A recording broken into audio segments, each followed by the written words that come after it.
সন্ধ্যায় ঢাকা ১৭ আসনে ভাসানটেক বিআরবি মাঠে নির্বাচনী সমাবেশে যোগ দেবেন বিএনপি চেয়ারপারসন তারেক রহমান। সেখানে আছেন মুজাহিদ শুভ। তার কাছ থেকে জানবো বিস্তারিত। শুভ, তারেক রহমান কখন যোগ দেবেন এবং তার জনসংযোগ সম্পর্কে বিস্তারিত আমাদেরকে জানাবেন।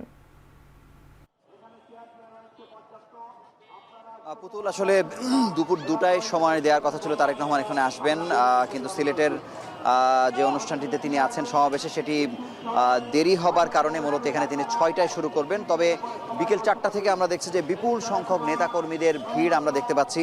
এবং আপনারা যে জানেন যে ১৭ আসনের ভাসানটেকের যে বিআরবি যে ফ্ল্যাট আছে, বস্তিবাসীদের জন্য যে ফ্ল্যাট নির্মাণ করা হয়েছে, সেই জায়গাতে মঞ্চ তৈরি করা হয়েছে, সেখানে তিনি আসবেন। তবে বিপুল সংখ্যক মানুষ বলতে বিএনপির যত অঙ্গ সংগঠন আছে, শ্রমিক দল, তাঁতি দল, ছাত্র দল, যুব দল, সব শ্রেণীর এই অঙ্গ সংগঠনের সব নেতাকর্মীরাই কিন্তু আসলে এখানে উপস্থিত হয়েছেন। কারণ আপনি জানেন যে যেহেতু বিএনপি চেয়ারম্যান নিজেই আসলে এই আসনটিতে দাঁড়িয়েছেন, তো এখন থেকে আরও ১ ঘন্টা পরে তিনি আসলে আসবেন। এবং নিরাপত্তা ব্যবস্থাও ব্যাপক জোরদার করা হয়েছে। একক কোনো আসনে এত মানুষের উপস্থিতি আমরা সাধারণত এখন পর্যন্ত দেখিনি, কারণ আমরা অনেকগুলো আসনেই সকাল বিকাল ঘুরছি এবং এখানে সেনা সদস্যদের উপস্থিতি আসলে দেখতে পাচ্ছি। এটা বিশেষ কারণে আসলে তারেক রহমানের নিরাপত্তার কারণেই হয়তো তারা এখানে এসছেন।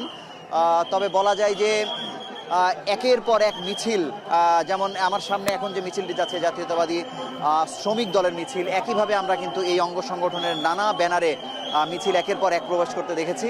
এবং বলা যাচ্ছে যে এটি একটি মহাসমাবেশের যে প্রস্তুতি বা যেমন আসলে হয়ে থাকে, সেই রকম একটি প্রস্তুতি আমরা দেখতে পাচ্ছি এবং সেই মানুষের উপস্থিতি কিন্তু আসলে বাড়ছেই।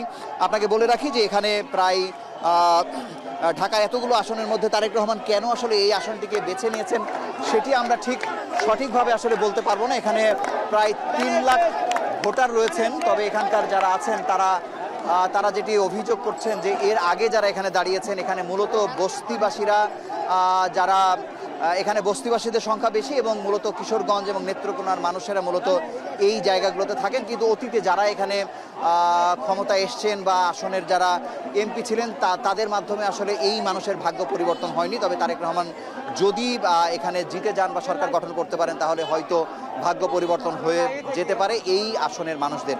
এই ছিল এখানকার সবশেষ খবর। পুতুল। ঢাকা ১৭ আসনে ভাসানটেক বিআরবি মাঠে নির্বাচনী সমাবেশে যোগ দেবেন বিএনপি চেয়ারম্যান তারেক রহমান। সেখান থেকে যুক্ত ছিলেন মুজাহিদ শুভ।